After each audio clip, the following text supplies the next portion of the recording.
Over the last year, I laid the foundation, I built my command center, but a room full of gear isn't a studio, it's just a room. What transforms it is the small refinements that you make. It's about creating a space that doesn't just work, but also inspires. Today we're adding the final touches, the soul, and the final reveal of my ultimate dream studio.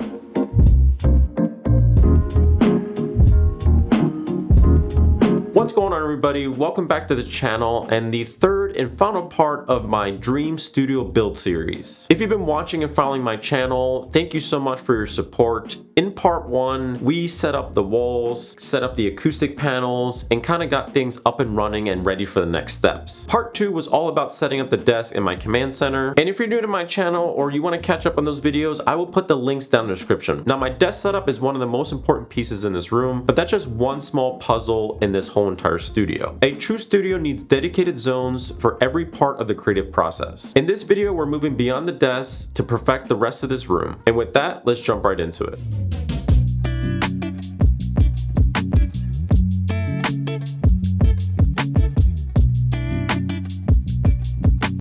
First up is this dedicated space for filming. My desk is great for, editing and gaming, listening to music and stuff like that. Here, it's flexible. I can do product reviews, unboxing, talking heads. This is a standing desk right here, which is great for, raising and lowering it for specific things. If I have a larger product, I'll lower it lower so that way I can have the camera higher. And maybe if I want to rest my elbows or hands on something, then I can raise it up. I think it's a great tool to have in a studio or content creation area. And to the left and right, I have these kind of display shelves. I purchased these on Amazon and they weren't too expensive. I was thinking about making something, but it was just too much work and time and money, and wood is very expensive now. These are just kind of like IKEA-esque type shelves. And what's really awesome about it, it has these integrated LED lights that you can change to any different color you like. They were really easy and simple to install. It only took me a few hours. On the right shelf, I have kind of some tchotchkes and trinkets, some toys that I kind of grew up with as a kid, or they were my son's and I was able to share that with him. My favorite anime of all time, Dragon Ball Z, and then some Star Wars stuff. And below that is a small tribute to my father who passed away many years ago and a reflection of who I am today. And on the left shelf, it's just some computer parts, a plant, an old school Sony Xperia phone, a Bluetooth speaker, and an Xbox controller. And my favorite part of the studio is directly behind me. These are actually moss tiles. I picked these up from Wood Up. They actually have a bunch of acoustic panels. However, they also have moss tile panels. So these are two pieces and this is real moss. I like a little bit of greenery and natural look to a room, and I think this is perfect. It gives a nice little punch behind me. And then on the left hand side, I got this neon sign, which is like a pill broken out with the name Chill in the middle. Obviously who I am, Chill Dad, and maybe eventually I'll get a real custom logo one, but I think this works great and it looks awesome. It's a simple setup and I can keep improving it over time. And what's great about it, it's separate from my command center and I can keep things exactly where they are. I don't have to break them down. It just reduces friction and allows me to create things more efficiently. One quick thing, guys, if you're enjoying this video so far, go ahead and smash that like button. Please consider subscribing to my channel. It really helps me out as a small content creator. And if you've been following me along this journey so far, I try to make my videos 1% better every time, and hopefully that's showing on your end.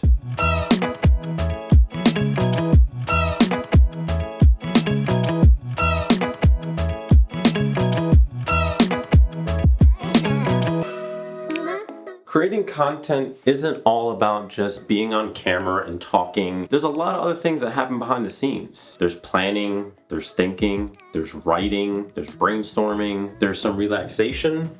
And that's the purpose of this corner. This is the decompression zone. This is another IKEA piece. The fabric is super soft. The cushions are comfortable. You can easily just put your head back and take a little nap here if you wanted to. I use this area for some light work, maybe take some notes, brainstorm a little bit, get my feet off the ground. The other main reason why I wanted this area is also for my fiance, who needs some time to herself and away from the craziness that goes on in the world and in the house. She can come down here, she can take a nap, relax, read a book, do some work if she wanted to, and just have have her own quiet little corner where nobody can bother her. We're a team, we share everything, so this is perfect for the both of us. Love you, babe.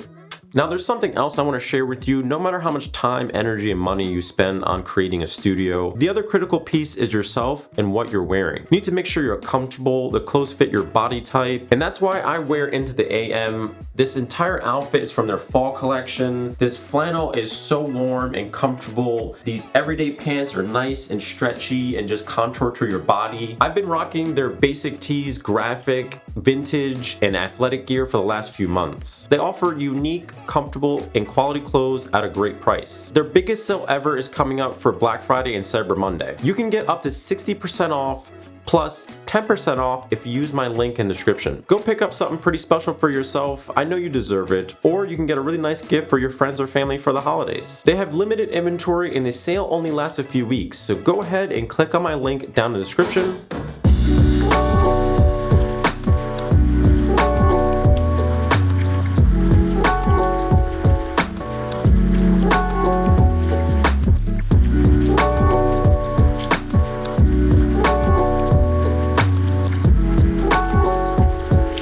Now, one of the biggest enemies of a clean and inspiring space is clutter. As a content creator, you're gonna accumulate a lot of different types of gear, especially batteries, lenses, gimbals, tripods, mounts, you name it, you're gonna have it. My last office, my old house, didn't really have a dedicated cabinet or space for all my gear. And in this studio, I was determined to fix that, so I picked up this giant cabinet. This is from IKEA. This is called the VIHALS. And this is my armory. Now it's a little bit bare bones here on the outside. I kind of kept it really simple. I didn't do a whole lot. I do eventually want to get one of those big pegboards that IKEA has where you can hang and put stuff and make it a little bit more organized. I just got this cheap little 2-tier shelf off Amazon so I could put my batteries, my lenses, my microphone, and some lights and little things that I'll need right away when I'm recording. And then next to it, I have my DJI Ronin 2 gimbal. Now on the left side of the cabinet is kind of a hodgepodge of a couple different things, but I have a bunch of smaller tripods in there. I have my camera slider, my camera bag, and then additionally I keep some of my old school comic books in here and then trading cards I used to have. Now on the right side of the cabinet is really like all the little tiny things that I might need. I have a camera flash on there, I have a camera strap, I also have a bunch of like camera mounting stuff like little adapters and screws and you know all the different types of camera accessories and things you might need to mount things. I have my ND filters in there, my drone, and I also have a small area that I use to keep all our family home videos safe. Another thing you might have noticed is this frame behind me. This is actually an old school Nokia 3310. It's from Grid Studio. If you've never heard of Grid Studio, they do teardowns of like all different types of electronics and tech. Then they put it in this really nice frame and it looks awesome and they give these nice descriptions of all the different pieces. That was like one of the first phones I had as a teenager and it's just a little bit of nostalgia and like remembering like what tech used to be compared to like what it is now. Everything now has its own home. I know where to grab things. I can put things back where they belong. It's always there when I need it. I don't have to scrounge to different places to find it. It's just so much faster and easier to get things when they're in one central location. And here it is, from a blank canvas to a fully refined creative space. My command center for productivity, an area for unboxings, talking heads, and creating. A corner for brainstorming, relaxation, and reflection. And pieces on the wall that tell a story. This isn't just my dream studio anymore, it's my creative home. And that officially concludes my studio build series. And I want to thank everybody who's been following me on this journey. It's been a ton of work in here and I've made some mistakes, but I'm still really happy with the end result. I still have a couple of ideas of things I want to do in here, but my fiance is probably gonna kill me if I do anything else in here. I'll hold off for a few years before we go down this road again. Now I want to hear from you and other content creators. What do you have in your space or studio that inspires you and helps you create? Drop some comments below and let me know. Now some of the products and gear I mentioned in this video, you can find the links in the description if you're interested in purchasing them. Thanks again everybody for watching and I'll see you in the next one.